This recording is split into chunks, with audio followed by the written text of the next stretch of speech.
Well, howdy, all you collector car fans out there. This is once again Jason, the owner and founder of Southern Bush Motorsports. So we got a great Tales from the Bush from me today. The world's only four-piece Superbird.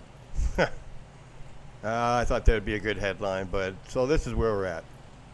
This was a Superbird I found a long time. That's a satellite that was going to be used for a body, but this Superbird, I remember finding this car when it was all together, and it was rough. And you couldn't save the car. I believe it was a swamp car or a flood car because it was just rotted in places it shouldn't be rotted.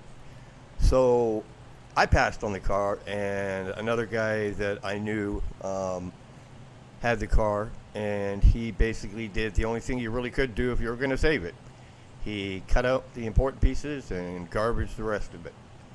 So this is where you get into that fine line where you find a car to rebody, like this 70 satellite that's super solid, and you put the satellite or you put the car that you want to rebody to and all the Superbird parts, and you close the door to your shop. It's a little dishonest, but you do what you got to do, and unfortunately that's what people do. I mean, the Superbird itself was a 1970 440 4-speed Dana rear end car.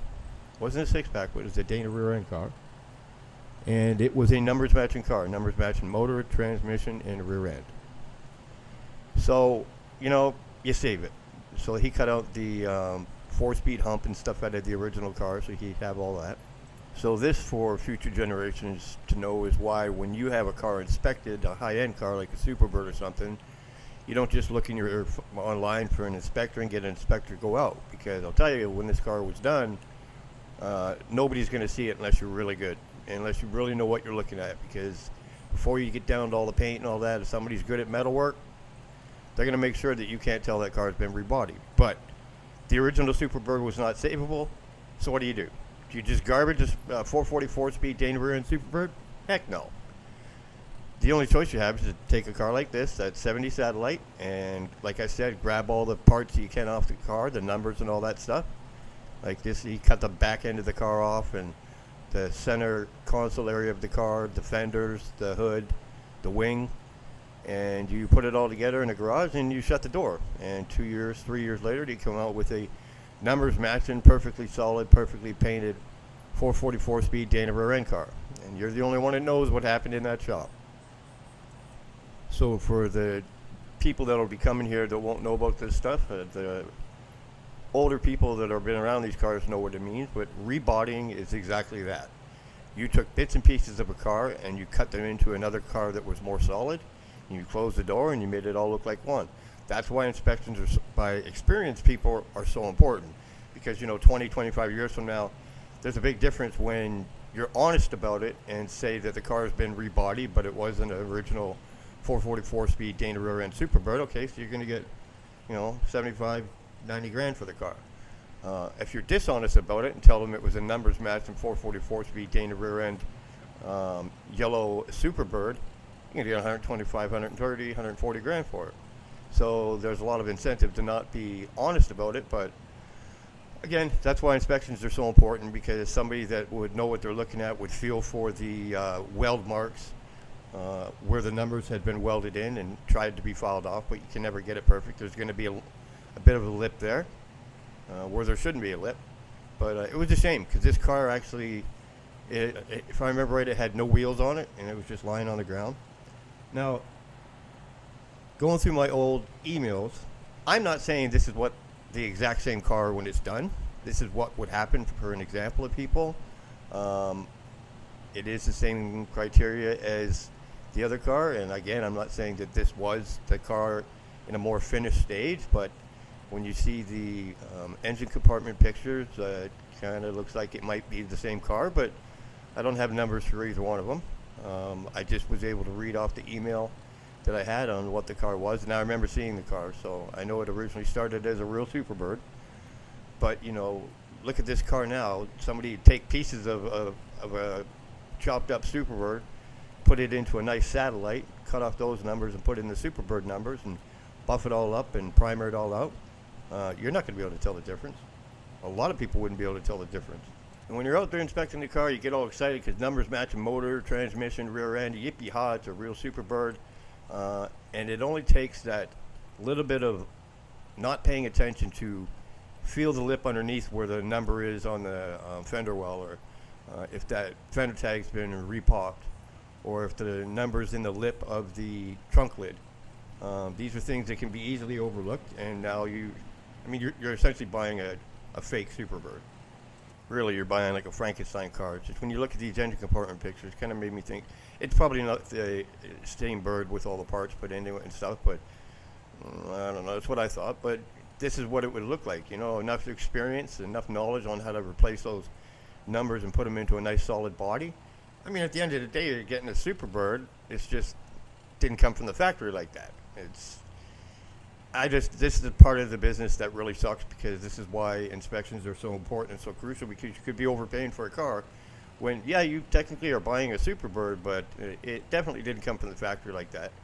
And again, this is for the future generations, that if you're going to spend $100,000, $200,000 on a car, don't just send a guy that you found on the internet out to do the inspection. Yes, they're very good at being inspectors. They're very good at their job, but more than half to 75% of the time, they don't know muscle cars, and they don't know the things that can be done to a muscle car. Because a lot can be done to these cars behind closed doors by some very skilled and talented metalsmith people out there, and people that have been restoring these cars for a long time. We know what to do and how to do it, and it's going to get done. I felt it was important to show this other Superbird so you can see what the kind of middle stages would be if you had those bits and pieces of a Superbird and a nice body, and then you started putting it together with another one. This is obviously an automatic car, which I would switch it over to a 4-speed. I've always liked the 4-speeds, but a lot of people don't know. The reason a lot of these cars became automatic is because back in the late 60s, early 70s, dealerships were offering free automatic transmissions. So a lot of people went with that option because they thought it'd be better than shifting gears. Thank God not everybody did it, because those 4-speeds are kind of hard to come by now. But I like to call the 4-speeds an automatic anti-theft device, because you take a kid off the street right now and set them in a 4-speed car and say, hey, drive, they're not going to be able to move that car. And if they did, they'd get it about a foot and rabbit hop it. So it's a natural anti-theft device. But you know what? I don't blame somebody for doing what they would need to do with that Superbird. If you're honest about it, fair game, power to you. It's important to save the cars no matter how rough they are. There's a lot of TV shows out there. The thing that I wanted to say, especially about what I didn't have a buddy call me and I go look at a rare collection of all these six-pack and Hemi Cudas and all that. They're behind a buddy shop. I didn't have buddies. I had to go find these cars on my own. There was no one making calls to me. It happened a few times, but I'm not doing this whole tales from the bush off of a buddy called me to come and check on his collection of cars, somebody that I already knew, and making a whole archaeology show about it. Good show, but it's, I had to do the legwork, because when I was doing this, nobody else was doing it. Nobody was out there doing this full time. I had no buddies out there because I didn't know anyone. I was new to the field. So I made a lot of friends when I was out there, but there was no phone calls, come look at this, come look at that. It ended up happening a little bit halfway through my career where people started to get to know that I was out there, but it was no easy trip for me. This was all hard work, legwork, and a lot of sacrifice. So the moral of this story for the future generations, sorry for the people that already know this, wasting your time. Inspect, inspect, inspect. Don't just hire any inspector. Make sure that they have a credibility of inspecting muscle cars. Don't get your buddy that says he knows about these cars to go and inspect it unless you know he knows exactly what he's looking at, because you don't know what's been done to this car. Look at this car, some bits and pieces, front end missing off. You just don't know what's been done to these cars to get it to that beautiful finished point that you're about to drive and buy. Unless you've got somebody that's honest and showing you all the restoration pictures and all that stuff. I've had people that have bought beautiful cars and didn't bother to check with me first and called me later because they thought something was off, and I ended up pulling up pictures from it from 10 years ago when that car was rotted out in the field, and it was the exact same car. Then it showed it in the body shop being all cut up, but the car that he got was beautiful. So inspections are absolutely crucial. It's imperative that you get a good inspection done. At the end of the day, this is a rebodied Superbird, but if you're honest about it, it is what it is.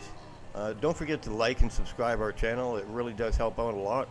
I appreciate all the comments. You can keep all the bad ones to yourself, but some people can't help it. And don't forget to come back and check out more Tales from the Bush. This is Jason from Southern Bush Motorsports.